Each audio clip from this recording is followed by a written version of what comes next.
now we're going to kind of wrap up with not moving on to meiosis quite yet, but kind of finishing up with mitosis and talking about, other things having to do with cell division. So if the cell divides incorrectly, what happens? Other parts of mitosis, like there's something called telomeres. We'll talk about that. So just kind of wrapping up with the mitosis process. So in 1997, there's this guy named Ian Wilmot, and they were the ones that cloned Dolly. And Dolly, of course, was the first thing to be cloned. We talked about that last semester when we learned about replication and transcription translation and all of that. Although Dolly was healthy at first, she showed signs of premature aging. So, yes, they cloned her, but did something go wrong in that process? Was it a successful cloning? She exhibited arthritis, lung disease, and things like that, and she did die prematurely. Was her death a result of her being a clone, or was it a result of her actually being, just a sickness that a sheep gets?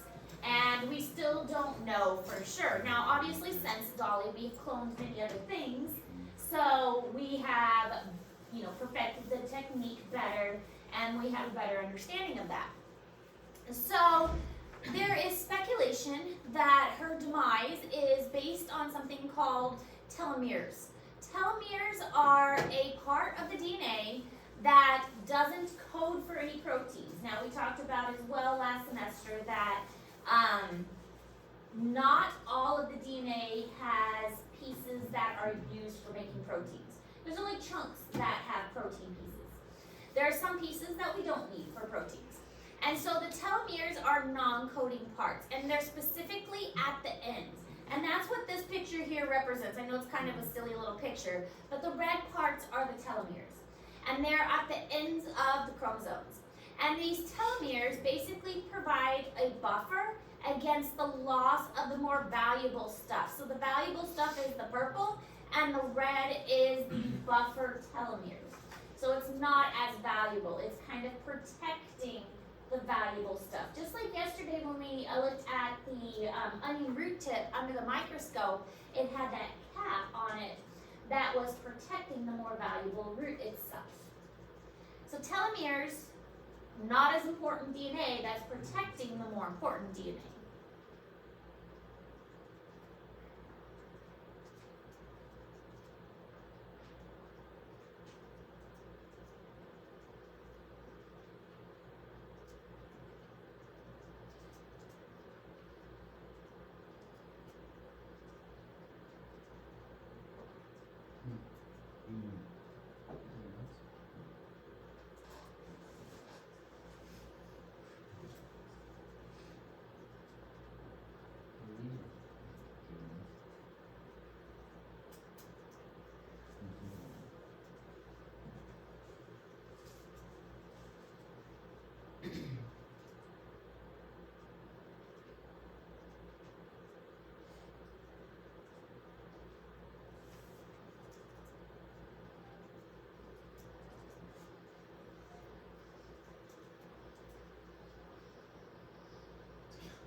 I don't know if you know that super.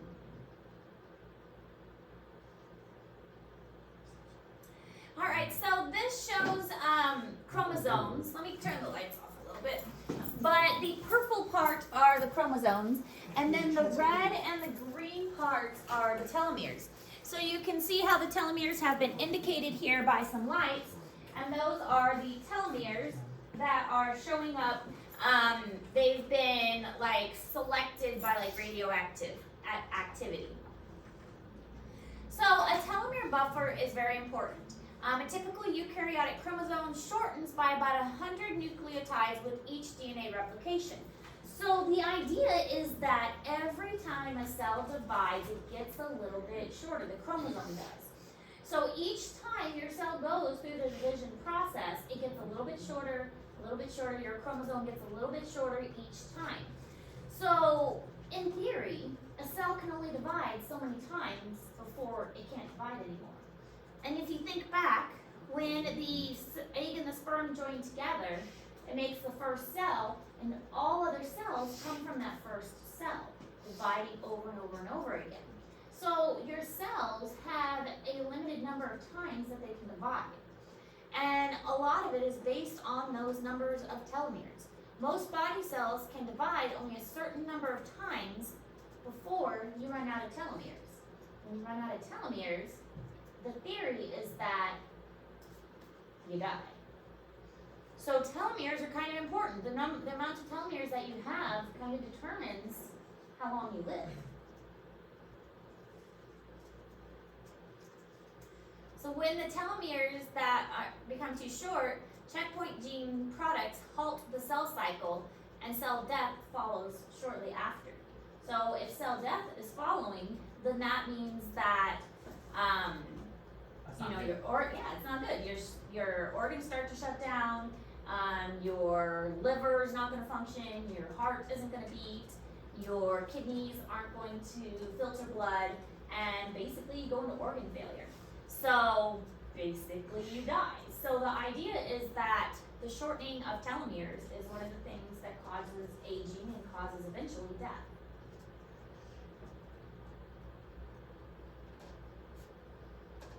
And it all goes back to cell replication and cell division, mitosis.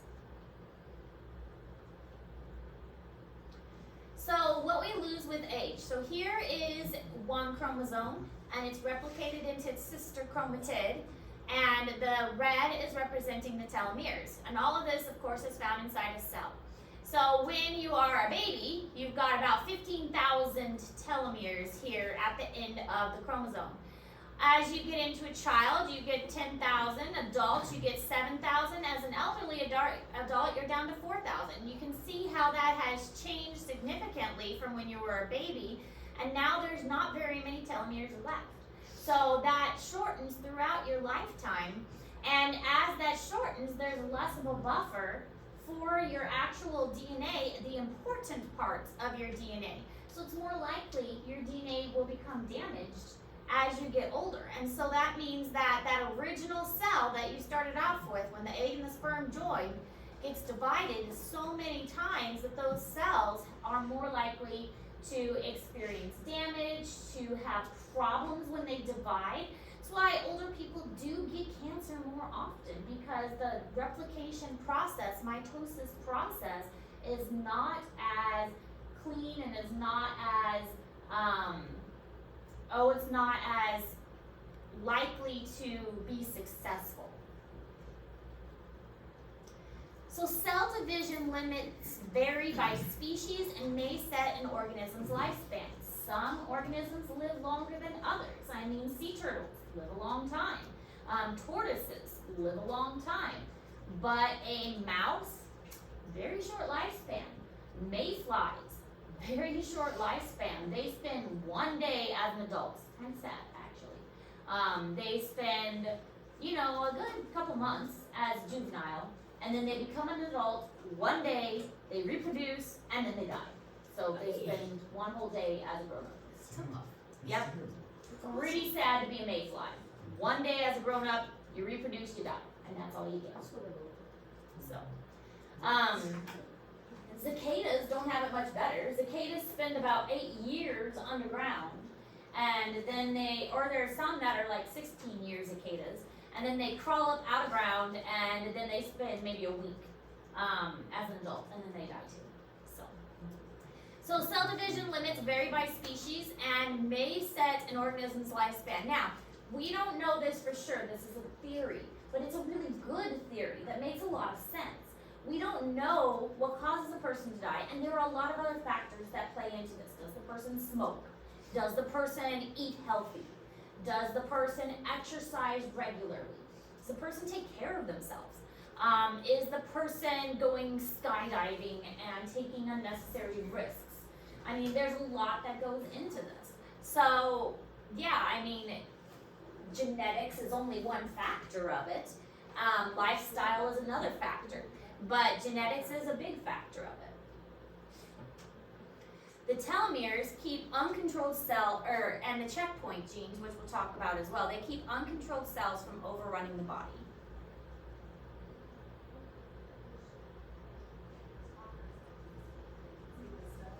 So basically, as the telomeres get shorter with each cell division, it limits the number of time the cell can divide until eventually the cell can't divide anymore, leading to aging and ultimately death. And that's what that picture at the bottom is showing. You have nice big telomeres to begin with, but as the cell divides over and over and over again, eventually those telomeres are going to get shorter and shorter and shorter until there's not many telomeres left. And when those telomeres disappear, the DNA that's important becomes more vulnerable, and that is going to be more exposed, and the DNA is more likely to experience harmful mutations because it is left more exposed.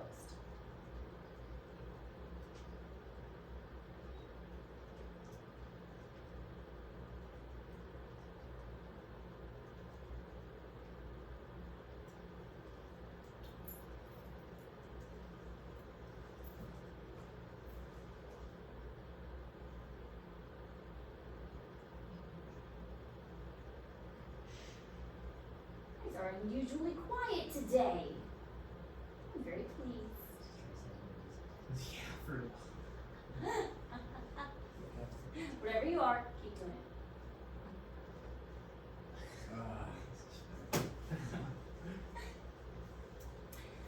So then there's this thing called stem cells. Stem cells actually have a lot of controversy surrounding them because they're very few in adults. Stem cells are cells that don't really have a purpose yet. We talked about like liver cells being liver cells and kidney cells being kidney cells. Stem cells are cells that don't have a purpose, so they can like fill in spots that need help. Stem cells can go somewhere else and they can become whatever they need to be. Cells retain the ability to divide indefinitely, replacing cells that die out. So they can become whatever they need to be.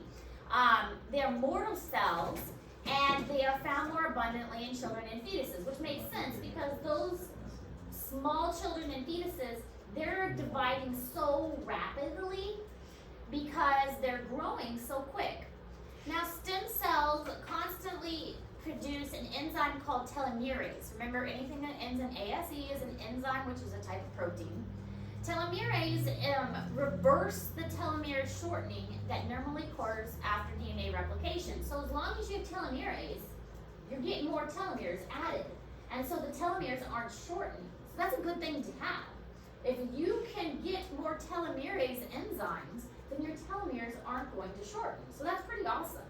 If you get injected with telomerase, then hey, maybe that's like the fountain of youth where you never die. Because now you can just get more and more telomeres that get added to your chromosomes. Sounds pretty cool, right? You never have to worry about dying or aging because you just get more telomerase. So why aren't people doing that? Because that would be terrible. There's gotta be a catch though, right? Yeah. There's a catch. You can get telomeres. You can get telomerase. Telomerase causes cancer. If you inject something with a lot of telomerase tends to cause cancer. So yeah, you could stop the aging process, But then you get cancer. but then you get your cancer and you die anyways. So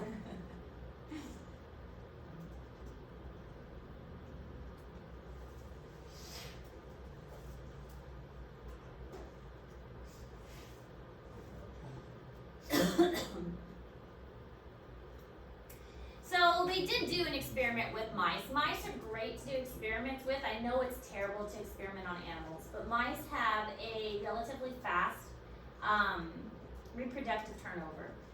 If you are looking at doing experiments on a living organism, you want to do it on an animal that can reproduce very quickly so you can see over time how it works. That's why it's very difficult to look at a human because we we reproduce so slowly and we grow up so slowly. So if you're looking at how something happens with humans, it takes a long time. Like, we're talking like 50 years before you see any results. But with mice, you know, you can see results in just a year or two. So mice were genetically engineered to have no telomerase enzymes. And if they didn't have any telomerase, then they aged really quick. Mice only lived to be about 2 years before they died. But ones that didn't have telomerase, their life expectancy declined by about half.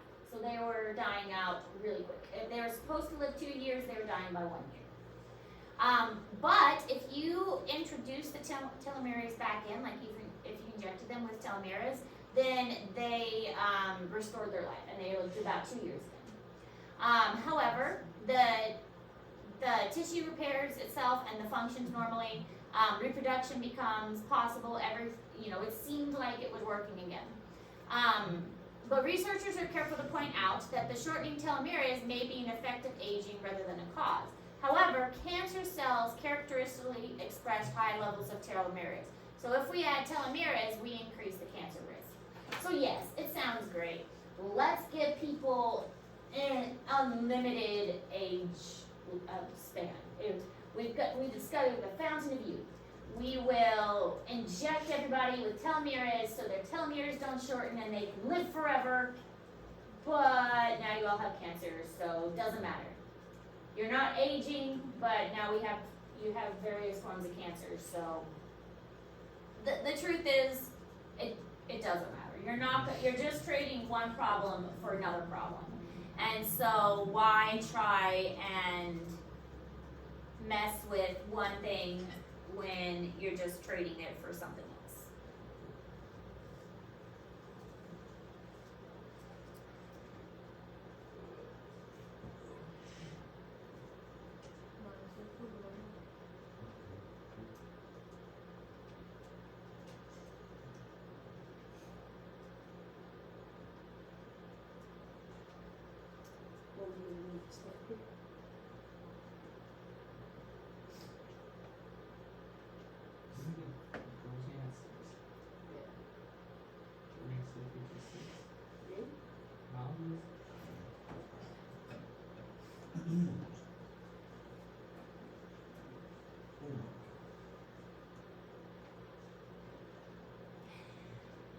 So going along with that, mutations can happen within the mitosis or cell life cycle process when checkpoint genes fail. Now the purpose of a checkpoint gene, and you can see on this diagram here, each of these areas is a checkpoint gene. These are all showing like metaphase, and this is like the little mitosis happening here. So this is all interphase and then little mitosis. Checkpoint genes are where the cell pauses and says, like takes a look at itself. Okay, do we have enough stuff to continue? Yeah, we've got it. The cell's big enough. Okay, let's move on. Did we replicate our DNA right? Okay, yes, let's move on to the next step. Do we have enough organelles to go to mitosis? Okay, let's go on. That's what checkpoint genes do. When one of these checkpoint genes fail, that's when we have problems. If we didn't replicate our genes correctly in the S phase of interphase, but that checkpoint didn't catch it, and it lets it go on to the next stage, then we're going to have problems. Because it's supposed to stop the process and say, nope, we didn't do the DNA replication right, go back, fix that. If it doesn't catch that and it lets it continue, that's when we're going to have issues happen. That's when enough checkpoint mechanisms fail, the cell loses control over its cell cycle. Maybe interphase may be skipped. So if we skip interphase and it goes right from mitosis back to mitosis, I mean, that's not good. If signaling mechanisms that cause abnormal cells to die may stop working, so if it says, nope, something's wrong with this cell, we need to kill it. We don't want this cell, let's destroy it, because that's something that could happen. And the abnormal cell is allowed to live and then make copies of itself. That's bad too. So these checkpoint genes are supposed to stop those things from happening, but sometimes they don't. And mutations can cause that to occur, these checkpoints to fail. And when that happens, what do you think occurs in our bodies? When mitosis runs wild. It's a bad thing, I think. It is a bad thing, but what does it usually cause? Think tumors out of control.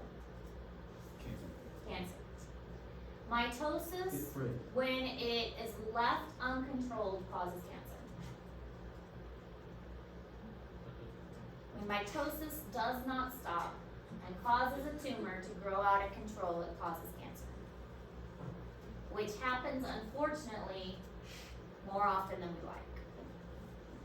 And there's many things that can cause it, but no matter what causes it, it's pretty much something has caused mitosis to go wrong.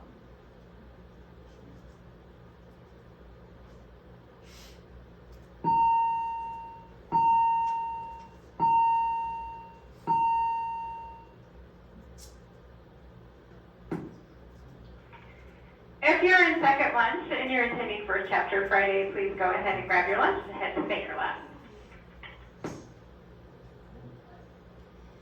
So mutant checkpoint genes can cause Also, if you did not get the link to court-warming voting, please send Mrs. Longer an email. Thanks.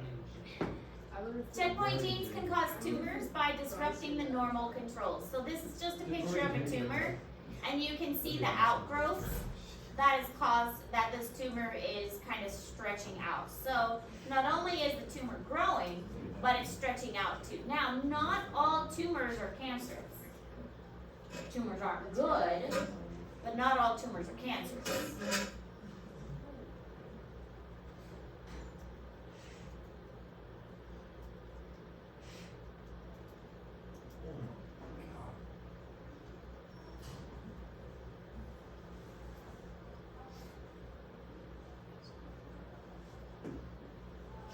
So there's something called a neoplasm. A neoplasm is accumulation of abnormally dividing cells. So that's when you've got like this little ball of cells that are kind of not doing what they're supposed to. A tumor is a neoplasm that eventually is going to form into a lump.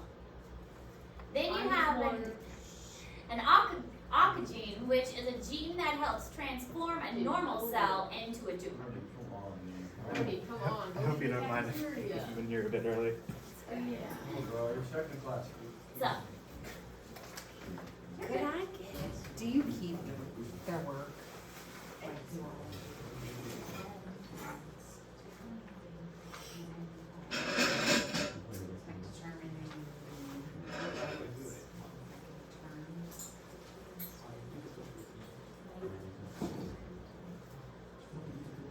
most questions I do in classroom, I think I do. Well, because to make reasons, because I didn't know. Because I just, like, say, I'm not Look at you, bud. Huh? Look at you. I can't believe you wrote water. Dude, I tried to I get know, back like, in there. what It is was it? So it is also determining the words and phrases It is. that are used in text. I wanted to be there. Or content specific meanings using context, phrases, or references. What's a bone in there now? I can go back. Really good person we got was Oh, I never said more vocabulary than that. Full credit, that. I mean, I think that wasn't all there. Oh, right, so he just says. But I'll see if I've got it. Miss Water, you need caramels on? On me? Yeah. Negative. Out of your road. I don't just carry it in my pocket. Okay, so there's something called malignant. Malignant, if you are going in because you think you may have cancer, you do not want to hear the word malignant. That is the word you do not want to hear. Malignant is bad. Malignant means you have cancer. Malignant is not the word you want to hear. So these are all these are all pictures of skin cancer that are malignant. If you hear the word metastasize, that is even worse. Metastasize means that the cancer has broken loose from that particular area, has gotten into your bloodstream or your lymph system, and has traveled to a different part of the body. And when it metastasizes and gets into your body, your bloodstream, that means it travels somewhere else, and now you no longer have skin cancer, you have skin cancer, and you have liver cancer. And now you no longer have skin cancer, you have skin cancer, liver cancer, and kidney cancer. So metastasize is really bad. So if you ever have a type of cancer, they may treat you for that cancer, but they also may do something called chemotherapy. Chemotherapy is a treatment that they put through an IV that treats your whole body. And that's to prevent metastasizing, because that will trigger all of your body in case something has metastasized, because they may not be able to recognize, like, it could be here, it could be there, it could be, it could be in multiple places. Radiation is targeted, like I'm going to target this specific area. So radiation is more targeted, chemo is more, I'm going to cover the whole body kind of thing. So here's metastasizing, so here's the cancer. And the cancer has gotten into a bloodstream and seeped into the bloodstream. So it's being carried away with the blood, the cancer cell that's messed up. And now it has decided it's going to get out over here and it's going to start a cancer over here. So metastasizing is not the words you want to hear if you're diagnosed with cancer. That is bad news. They also have different levels of cancer. They have, if you've ever heard of the different levels, it's like stage 4 cancer, any 4, that's really bad. Stage 1, any cancer is bad. But the higher the stage, the worse it is. Benign is okay. If you're going in to be tested for cancer and you hear benign is okay. Benign means it is a lump that can be removed and it has not spread. So this is a benign. This is a lump that is all in one place, and usually they can remove it and it has not gone anywhere else. So benign is okay. A benign means it is not cancerous. It is usually just a lump that can be removed. So if you're going in to be tested for cancer, you want to hear the word benign. Benign is good. Well, nothing is good, but benign is the word you would like to hear. So benign means that there's just a lump of cells that grew there, but it's not cancerous and it's not going to spread. You probably are not going to need any other treatment. They'll remove the lump and you're good to go. Malignant, not as good, because you can see right here, if it's malignant, then yeah, there's like all these cells over here. And so for this kind of removal, they're going to remove a huge section because they want to get all these other ones. Because if you leave one cell, that one cell is going to start replicating again, going through mitosis again, and it's going to have the same problem all over again. So you want to make sure you get all the cells and everything out and leave nothing behind. So if you do have a malignant tumor, you're still probably going to have to go through chemo and radiation, because they want to make sure not even one cell is left behind. Because if one cell is left behind, then you're going to go through the whole process again.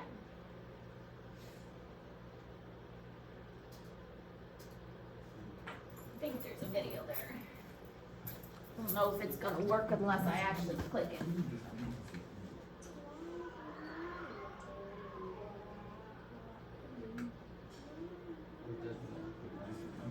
Every cancer starts when one cell in the body begins to divide uncontrollably, and then it spreads.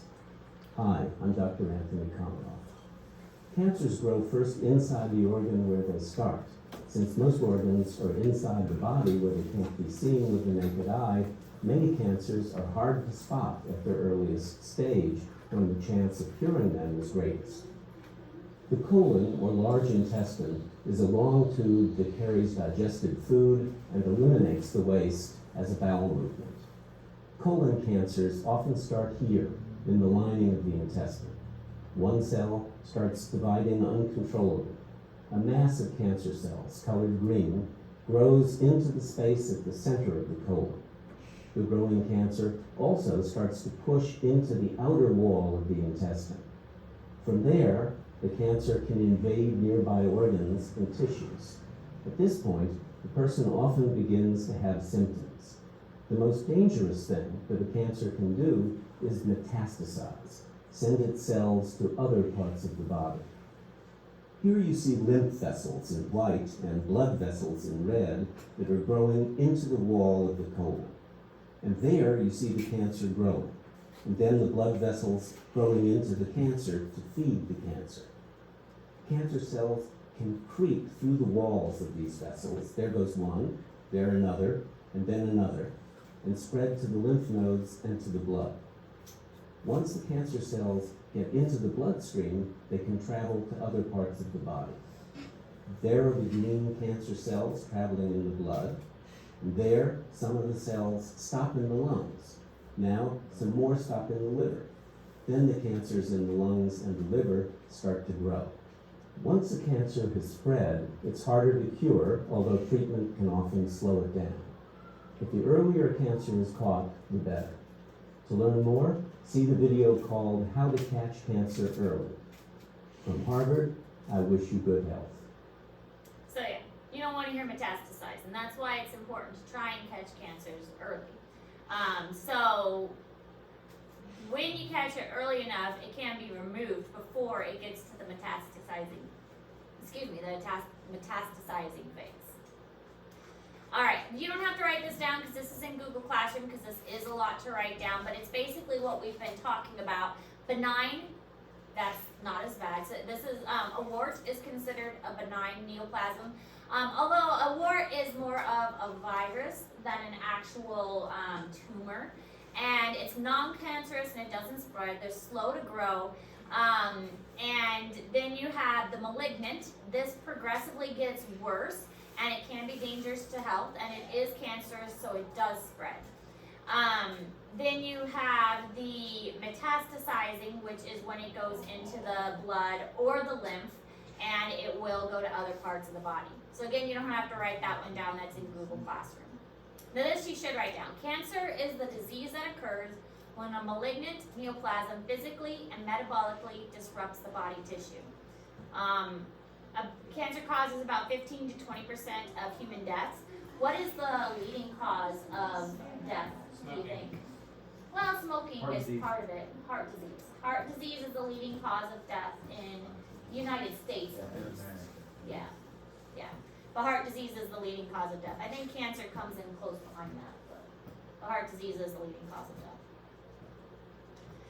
But cancer is caused by mutations, and in the checkpoint genes, some things that we do can increase risk of cancer, like being out in the sun without sunscreen. Smoking obviously will increase risks of cancer. Family genes, like genetics, if you have a history of cancer, all of that can increase your risk of cancer.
So lifestyle choices, just like I just said, can reduce one's risk of avoiding smoke, avoiding sun exposure. If detected early enough, many types of neoplasms can be removed before they metastasize. The earlier you catch cancer, the better chances that you can survive. Cervical cancer for women, mammograms for women as well, prostate cancer for men. Testing for those early on can catch them before they become serious.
So this shows skin cancer, and there are many different kinds of skin cancer, but detecting skin cancer early enough is very important, especially if you're in the sun a lot.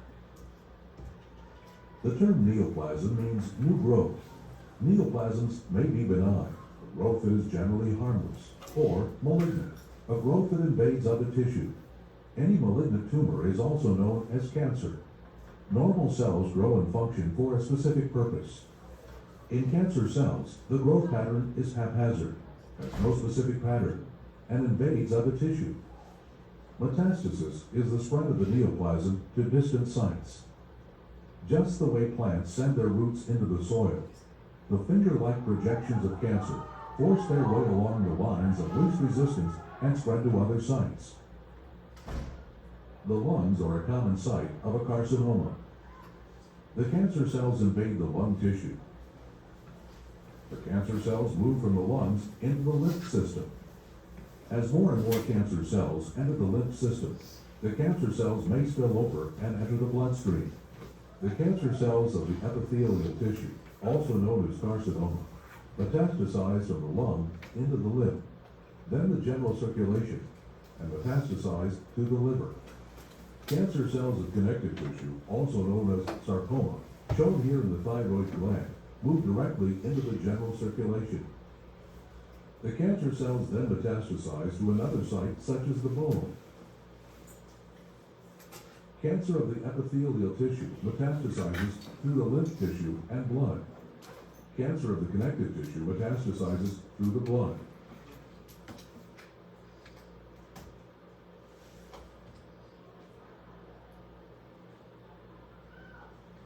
So then there was this person, they had trouble finding and studying mitosis. It was difficult for them to find cells that divided in a lab. So they wanted to learn more about this process, but it was difficult for them to find cells that readily divided on a petri dish. Until they came across this person named Henrietta Lack. Henrietta Lack actually had, I believe it was cervical cancer, and her cells from the cervical cancer, for whatever reason, divided really, really well in petri dishes, and they were called HeLa cells. And these cells are so good at dividing that they are still dividing, even today. And so they're called the immortal cells of Henrietta Lack, and we call them HeLa cells for short. And they have played a hugely important role in our understanding of the mitosis process. And because of her cells, we have learned so much about the division process in the cell life cycle. So the HeLa cells from 1951 are still dividing today, and they have continued to live. Unfortunately, Henrietta Lack did pass away from her cervical cancer, but her cells are still alive.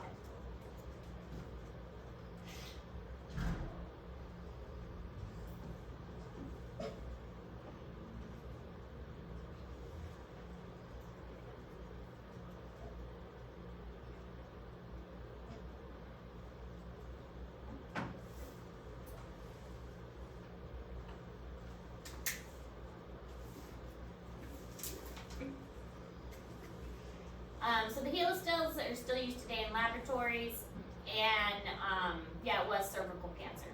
So they did eventually win a Nobel Prize from their work with the HeLa cells. So pretty interesting. And this is just a picture of the HeLa cells. All right, so that's all the notes for today. We do have a new assignment. I haven't posted it yet. It won't be due till next week, though.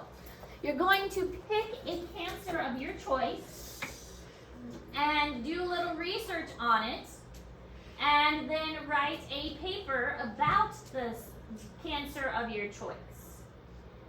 There's specific things I would like you to write about that cancer, and that will be outlined specifically in the paper as soon as I post it. I'm taking lung cancer. You guys find your own cancer. You can pick,